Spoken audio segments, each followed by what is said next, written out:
ina ji zan ce Mutu'A. Saboda ban san inda mutane suka wani irin books ne suna karanta ba, because if you just read, you know, the original source.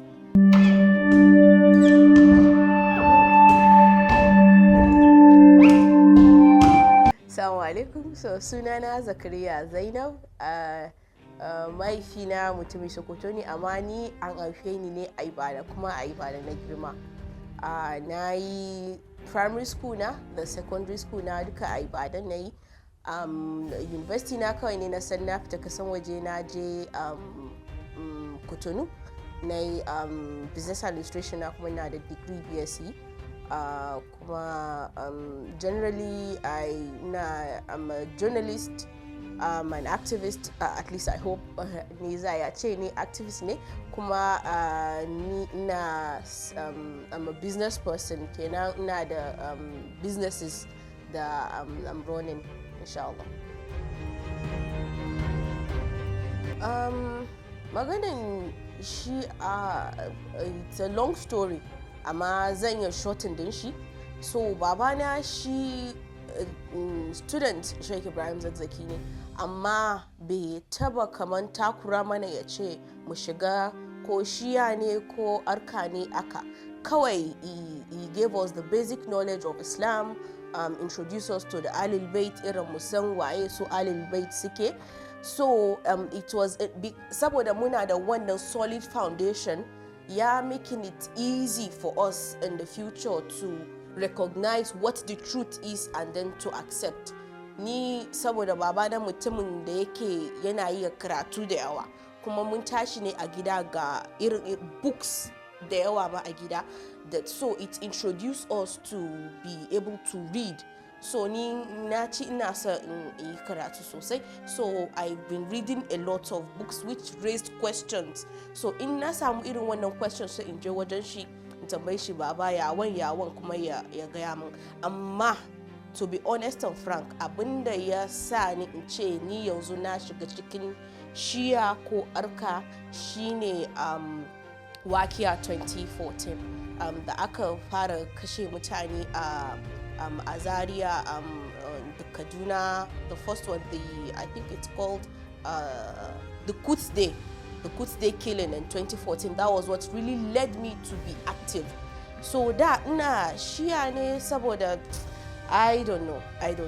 But after that, I started asking important questions. Na fara tambayi kaina, okay, rayuwa kenan, everyone can die. What is the point of life?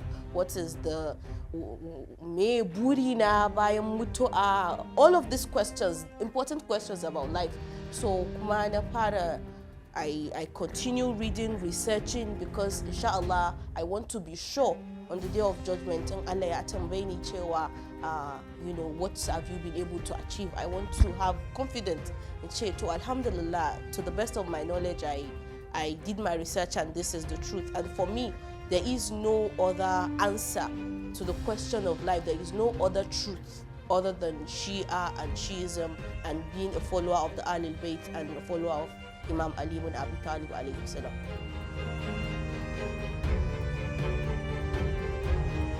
Abin da ya burge ni shine selflessness na mutane. Mafi yawan mutane masu bin almajirin Sayyid Ibrahim Zakzaki, the selflessness, the amount of give, ban san ya zan iya explaining din shi a Hausa ba. Da na saba da mutane da suna yin abun saboda son rai. I want to do this because I want to end that. I want to do this because I want to end that. But then na ga mutane da suna yin abu saboda Allah kawai. Arma a ce ana kashe su ba wani ba saboda life is not important ba. Life is very important and dear to these people.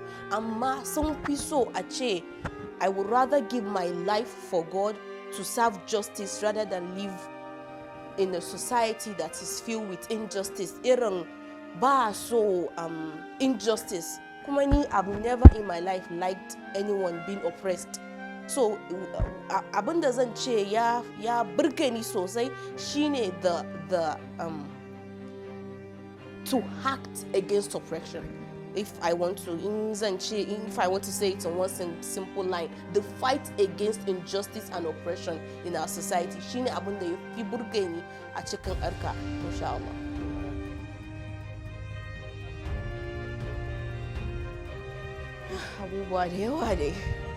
Abubuwa da yawa inda ka ce, since we are all human, when you see in an ga abun mai kyau dole za a gan abun mara kyau. Alin dan adam kenan is not restricted to Shia, Muslim, Christian. It's a general human issue. Abubuwa da yawa dai. In cikin arka ne ko cikin Shia, let me understand that. The question is it for arka or Shia in general? Okay, Shia in general, I feel like muna da complete answer to many questions, amma ba mu amfani da abin da muka sani. So it's one of the major things I have issues with. Mun ga mutanen kasan waje, for example, irin atheists, those who don't believe in God, they are so empathetic, kaman they feel so much when something wrong is going on, and they go out of their way, whether they know that person or not, to fix that issue, even if it's only to talk about it. Amma yanzu mun samu kanmu a cikin yanayi where people claim that they are waiting for Imam al-Ajalla Farjahu Sharif to come and fix their problem, but they are not ready. Ba za su tashi to say, okay, this is the problem, muna da solution, bari mu tashi kawai, bari mu je mu yi. Sai su dinga jira wai wani zai zo ya fixa musu wannan problem. Kuma addini ba aka bane. Shiism is not like that. All of our imams stood up and struggled for something. They struggled to the end of their life. And in ba saboda struggle nasu ba, inda rayuwa yake ma ba za mu same shi aka ba. We know that the society is bad, there is lot of problem, but even at that, in ba saboda su struggle nasu ba, mu wanda muke enjoy ma yanzu da muna complain da kanshi ba za mu same shi ba. So abinda ni ba na so a cikin a ce someone claim to be Shi'a, but they are not active, they are passive. Kenan, they are not verbal Shia, they are Shia of now. Now is just a name. Ama verb shine action din shi. And that is what Islam is all about in general. To stand up and do something repeatedly till, inshallah, you are able to change it, or at least enlighten other people who will be able to change it, inshallah.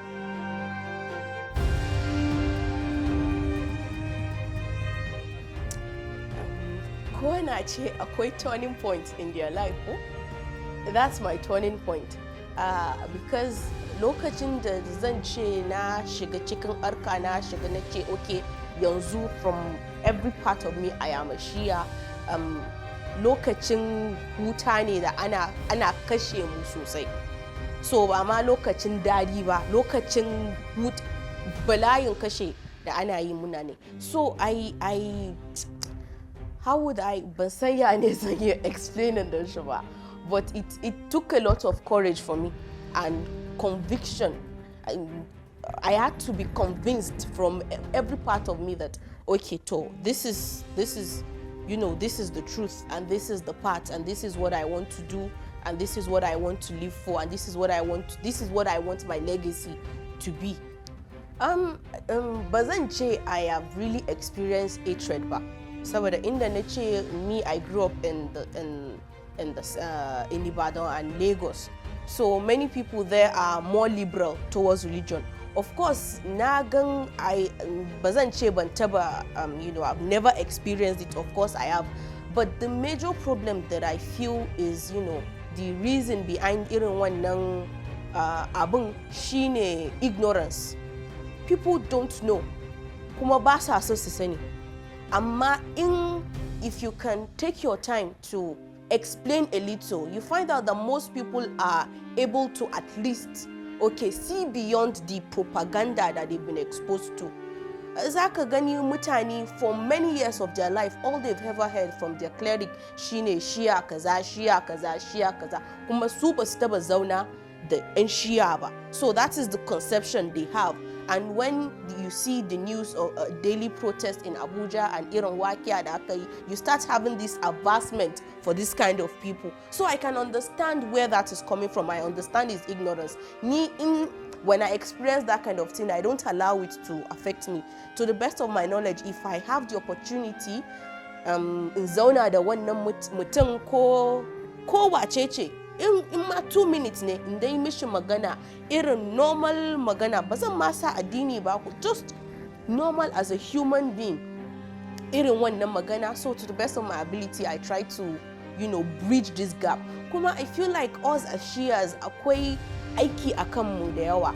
If the government is not sleeping and not resting, and some of these paid clerics na izala na wa'abiya suna yin nasu irin preaching, ya kamata with our own behavior to combat this, to have relationship with people, to bridge gap to the best of our ability. Saboda abin da Sheikh Zakzaki ya koya mana kenan, abin da su all of our imams suka koya mana kenan, that you make sure you build gaps. You don't allow, even if someone has left gap, make sure that there is a connection between you and that person. And one of the fastest way to do that shine ayi good behavior with people. Always make sure you have a good behavior with people. Always make sure that you create deep lasting connection with human being, because one of the most powerful thing that a person can have shine emotion. Kuma how can you be emotional towards someone? Shine ka nuna mishi halin mai kyau, ka nuna mishi rashin soyayya ko irin, just be good to people. I think that is very important, that people have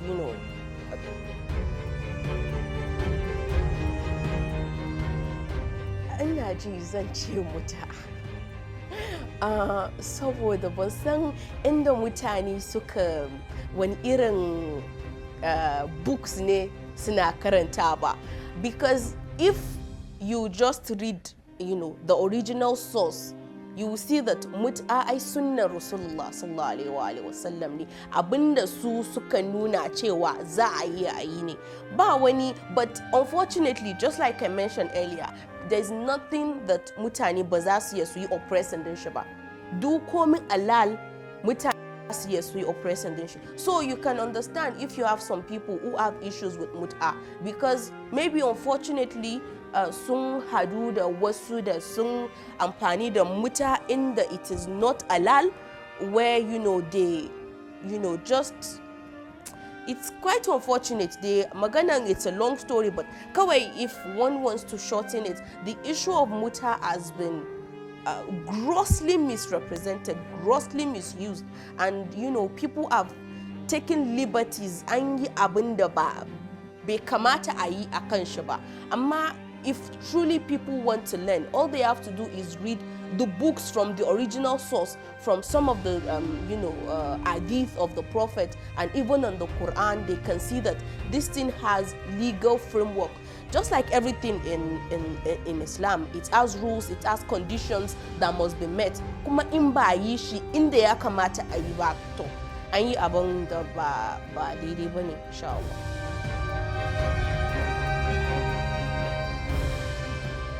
Ba zan ce aka ba, amma na gan maganan Mutu'A fiye da maganan Sabe has been misrepresented. Ba zan ce maganan zagin Sabe bai dame ni ba, saboda the biggest challenge that the Islamic Ummah have today is disunity, and one of the biggest things that yana ana mu zauna tare da su 'yan sunna ko 'yan shi'a shine wannan magana a ce ana zage su sahabai. Kuma an ci ana gaya cewa ba duka 'yan sahabai ne mutumin kirki ba. That one is for sure. Saboda in za a ce sahabai su nawa ne, mutum nawa ne za a kira sahabai, ana ce up to 1,000, 2,000. Ba za a ce dukansu ne suka zauna da Rasulullah sallallahu alaihi wasallam ba, kuma ba dukansu ne alinsu mai kirki ba ne. Kuma wanda ma aka ce ana zage su, me yasa mutane ba za a ce why? Mafi yawan lokaci it's so easy to get away with what is happening, amma me yasa ba tambaya me yasa wai kashe Lady Fatima salamu alaiha me yasa aka kashe ta me ta gani kafin ma ta rasu ina wajen where is her burial ground. Some of these questions Muslims will refuse to ask it because we know that the moment we start asking questions abinda zamu gani zai canja tunaninmu kuma mun saba muna yi wani abu ba ma so mu canja kuma Islam is not like that. One of the hadith of Rasulullah says that research and search for knowledge, even if you have to go as far as China. Then I feel China is one of the farthest place in the Arab land, and Rasulullah is saying research, go as far as China, see how things are done there. But munga yanzu mutane, we don't want, even Quran ma da ana karanta every single day, people are not taking lessons from it. They are not hearing what Allah is saying, what He's saying to the Prophet, what He's saying to us even now.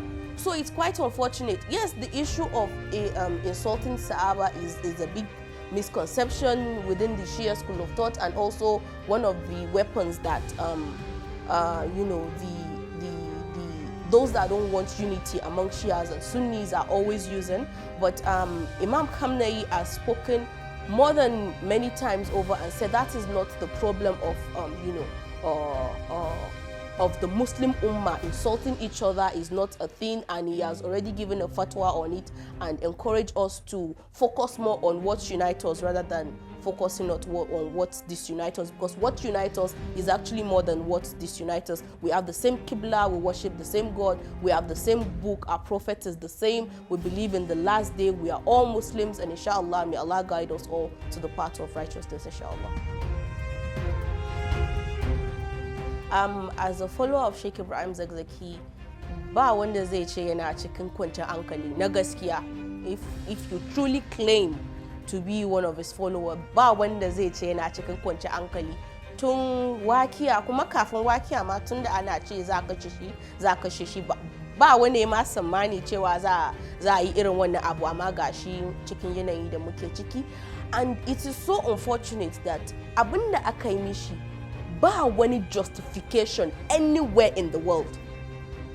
Abin is so clear that this is an oppression. Abin da aka yi is so clear, even to a blind person, that there is no way to justify a je inda mutane a kashe fiye da mutane 1,000, kill them in such an oppressive, disgusting manner. Kashe one ma da ba za a yi ma cockroach aka yi ma mutane, and then to go and bury them in a mass grave, and then shoot him, kill 3 of his kids, shoot his wife. It's just too much. It's too much. Amma gashi muna cikin wannan, and still mutane a ce abinda aka yi mana shine daidai. Kuma gashi an gani. Look at the situation that the country is in. Look at the insecurity. Look at the poverty. Look at the hopelessness of the people. And what has this man done? Abin kawai da yi shine a tashi a yi abin mai kyau, kasan ya koma annu wanda za su tura mu where we're supposed to be. This is a rich country. Nigeria is one of the richest countries in the world. Bama Africa alone, in the world. The least of our resources shine oil. One of the biggest assets the Nigerians have is the people. Aje kasan waje a dinga ga abin da Nigerians suna yi a kasan waje. Amma ga mu nan hopelessness, helplessness. Ko pensu ba mu yi ba a Nigeria, ko uta babu. But the point that someone has risen up and say, come together, let's fight for our rights, let's demand for justice, let's change this oppressive system that has refused to give us anything. She ace saboda addini ne aje a rike shi. To shikenan. For us, we know that this is the truth. Kuma, no matter how long it takes for the truth to reach everyone, the truth still remains the truth, even if it's just 2 people who accept it as the truth. And we have the case of Nelson Mandela as a very obvious example. He spent 20 years of his life fighting for people, and many people claim then that he was a terrorist. And terrorist ne akasa shi kurkuku. And now today, everyone wants to be like Nelson Mandela.